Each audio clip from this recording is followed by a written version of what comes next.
అంబ అసలు ఏం చేసింది తర్వాత? భీష్ముడి మరణానికి కారణం ఎట్లయింది? అయినా భీష్ముడు పాండవులు ఉన్నంత వరకు ఉంటాడు కదా, అసలు ఏమైంది చెప్పు. భీష్ముడి మీద రివెంజ్ తీసుకోనికి అంబ చాలా కష్టపడ్డది. స్టోరీ చాలా పెద్ద ఉంటది, కానీ మస్త్ ఇంట్రెస్టింగ్ ఉంటది. ఫస్ట్ భీష్ముని గురువు అయిన పరశురాముని దగ్గరికి వెళ్ళింది.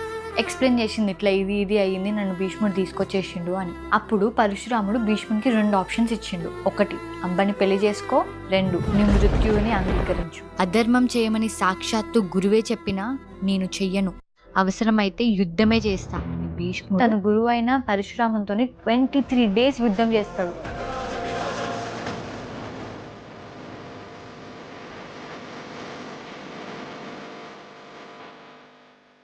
అది చాలా భయంకరమైన యుద్ధం చేస్తారు, కానీ దానికి సొల్యూషనే రాలేదు. ఇద్దరు మోస్ట్ పవర్ఫుల్ కదా. అప్పుడు దేవతలే వచ్చి ఆ యుద్ధాన్ని ఆపేస్తారు. భీష్ముని క్షమించి వదిలేయమని అంబని పరశురాముడు మస్తు రిక్వెస్ట్ చేస్తాడు.